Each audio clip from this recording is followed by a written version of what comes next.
हिमाचल प्रदेश कांग्रेस में संगठनात्मक हलचल उस समय बढ़ गई जब प्रदेश अध्यक्ष विनय कुमार ने कुछ कार्यकर्ताओं को कारण बताओ नोटिस जारी किया। जानकारी के अनुसार पूरनचंद सहित अन्य संबंधित लोगों को भी नोटिस भेजा गया। नोटिस के जवाब में संबंधित पक्ष की ओर से कहा गया कि इस मामले में संवाद के बजाय पत्राचार का रास्ता अपनाया गया, जबकि बैठकर बातचीत के जरिए मुद्दे को स्पष्ट किया जा सकता था। उनका कहना है कि यदि उस दिन की पूरी पत्रकार वार्ता सुनी जाती तो विनय कुमार इस तरह के कदम कभी नहीं उठाते। उन्होंने यह भी कहा कि संगठन के भीतर मतभेदों को बातचीत से सुलझाना अधिक उचित तरीका होता है और कार्यकर्ताओं की बात को सुनना जरूरी है। प्रेस वार्ता का विषय मुख्यतः ये उजागर हमने अभी तक नहीं किया था। मैं प्रेस के माध्यम से ही बताना चाहता था कि इसका विषय है कि मुझे 15 फरवरी 2026 को जो हमने प्रेस वार्ता राजीव भवन में की थी, उसका संज्ञान लेते हुए पार्टी के अध्यक्ष श्री विनय कुमार जी ने मुझे ये कारण बताओ नोटिस जारी किया। और ये कारण बताओ नोटिस मेरे साथ साथ में जो महासचिव संगठन पूरनचंद जी हैं और महासचिव नरेंद्र चंदेल जी और प्रकाश शर्मा जी जो हमारे वरिष्ठ उपाध्यक्ष हैं, उनको भी ये जारी किया गया। तो आज की प्रेस वार्ता का विषय इस कारण बताओ नोटिस का जवाब देना है। वैसे तो ये रिडंडेंट होगा। I think we have already called out very clearly that what we wanted to say. हमने बहुत साफ सुथरे शब्दों में बता दिया है कि हम क्या लेकर के प्रेस के माध्यम में आए थे और हमने क्यों इस्तीफा दिया। लेकिन आज उसका कारण बताओ नोटिस का जवाब भी मैं प्रेस के माध्यम से ही देना चाहता हूँ। ये मेरा जवाब है जो मैं विनय कुमार जी को पत्र के माध्यम से दूंगा।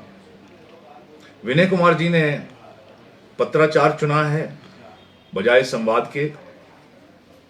मेरे लिए ये बड़े आश्चर्य की बात है। मुझे लगता है कि यदि विनय कुमार जी ने पत्राचार के ऊपर संवाद को स्थान दिया होता तो he should have called me for a conversation और हम लोग बैठ करके बात कर सकते थे। परंतु उन्होंने अपने सचिव ठाकुर गुलाब सिंह जी के माध्यम से मुझे कारण बताओ नोटिस भेजा और मेरे 4 अन्य साथियों को भेजा। हमारी किसी भी प्रकार की मंशा सरकार के खिलाफ सवाल उठाने की ना पहले थी ना अभी है।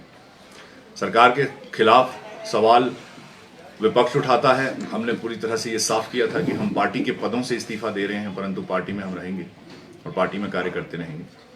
परंतु जिस प्रकार के सवाल मुझे इस कारण बताओ नोटिस के अंदर में मिले हैं, मैं आपको विश्वास के साथ ये कह सकता हूं कि मुझे नहीं लगता कि विनय कुमार जी ने वो पूरी प्रेस वार्ता देखी है।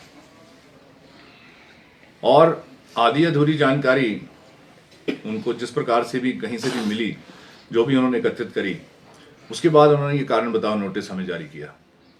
इसका स्पष्टीकरण देना हमारे लिए और भी आवश्यक हो जाता है, क्योंकि जो हमारे नेता प्रदेश के हैं सोहन वर्मा जी, जिन्होंने किसान कांग्रेस का नेतृत्व इतनी लंबे समय तक किया, जिनके ऊपर आदरणीय प्रतिभा सिंह जी का आशीर्वाद रहा और सभी नेताओं ने उन्हें सराहा, उनकी क्या उपलब्धियां पिछले 4 साल में रही, इस चीज को जानना बहुत आवश्यक है विनय कुमार जी और बाकी लोगों के लिए भी।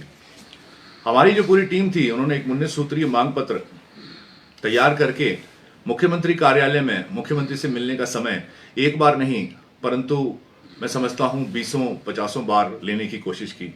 आज भी वो 19 सूत्रीय मांग पत्र सचिवालय में कहीं पड़ा हुआ है। मुझे नहीं लगता कि मुख्यमंत्री जी को इस बात की जानकारी भी है कि उनसे मिलने के लिए हमने समय की मांग कई बार करी। और ये वही प्रदेश की किसान कांग्रेस की कार्यकारिणी है जिसने आज़ादी के बाद, यदि मैं बात करूं तो पहली बार ऐसा हुआ हिमाचल प्रदेश में, जब सोहन वर्मा जी की ये जो किसान कांग्रेस की टीम थी और हम जिसमें थे, हमने पहली बार राज्य स्तरीय सम्मेलन करवाया, हमने रैलियां करवाई। हमारी जो कार्यकारिणियां हैं वो ना ही सिर्फ प्रदेश स्तर पर बल्कि जिला स्तर, ब्लॉक स्तर और पंचायत स्तर तक बनी हुई है। ये 5000 लोगों की एक बहुत बड़ी टीम है जिसने पहले विपक्ष में रहते हुए कार्य किया और उसके बाद जब सरकार में कांग्रेस आई, उसके बाद से लगातार सरकार को डिफेंड करते हुए, लगातार सरकार की नीतियों को लोगों तक पहुंचाते हुए, हर आंदोलन में भाग लेते हुए, मुझे लगता है 100 से ऊपर प्रेस कॉन्फ्रेंसेज आप ही लोगों के माध्यम से हुई हैं। विभिन्न मुद्दों पे बातें हुई हैं, किसानों बागवानों के हितों की बातें हुई हैं। सरकार की तरफ से, या हम ये यूं कहें कि संज्ञान हमारा नहीं लिया गया तो गलत नहीं होगा। आज से पहले जितनी भी प्रेस वार्ताएं या जितने भी वक्तव्य हमारी ओर से गए, उसमें किसी भी प्रकार की प्रतिक्रिया हमें सरकार की ओर से नहीं मिली, लेकिन हम उससे खफा नहीं हैं। हम अपना काम करते रहे, संगठन में हम अपना योगदान देते रहे और पूरी मेहनत करते रहे कि किसानों बागवानों के लिए हम जितना हो सके उतनी उनके फायदे की लड़ाई हम लड़ सकें कांग्रेस के अंदर रहकर। परंतु आज जब परिस्थिति इस प्रकार की हुई कि किसान कांग्रेस से लेकर के बाकी अलग अलग जो हमारे पद हैं जिनके ऊपर नियुक्तियां हुई हैं, उसमें जब मुझे कहीं ना कहीं लगा कि ये तर्कसंगत और न्याय संगत नहीं है, तो मैंने ये उचित समझा कि मैं अपने पदों से इस्तीफा दूं। और इस्तीफा देने के बाद मुझे कारण बताओ नोटिस इस चीज़ का मिला कि आप ये कैसे कर सकते थे। तो मैं आपको ये बताना चाहता हूँ कि मैं एक कार्यकर्ता हूँ, लेकिन उसके साथ साथ देश का नागरिक भी हूँ। मुझे अभिव्यक्ति की आज़ादी मेरा संविधान देता है। मैं विपक्ष में नहीं हूँ, मैं पक्ष में हूँ। पार्टी के अंदर रह करके मुझे अभिव्यक्ति की आज़ादी है और साथ ही साथ कांग्रेस का ये संविधान जो लोकतांत्रिक रूप से कार्य करता है, हर कार्यकर्ता की आवाज़ को उठाता है और उठाता रहा है। नेहरू जी के समय से, इंदिरा जी के समय से, राजीव जी के समय से, राहुल जी ने भी उसको बखूबी आगे बढ़ा करके सृजन अभियान जैसे अभियान की शुरुआत की, जिससे उन्हें लगा कि पार्टी में एक नई ऊर्जा का संचार होगा, नए लोग आगे आएंगे और नए लोग जो हैं वो पदों पे आएंगे, उनको कमान मिलेगी। परंतु सृजन अभियान के जो परिणाम थे, जैसा पिछली बार भी मैंने कहा, वो परिणाम कहीं ना कहीं मुझ जैसे कार्यकर्ता को हताश करते हैं।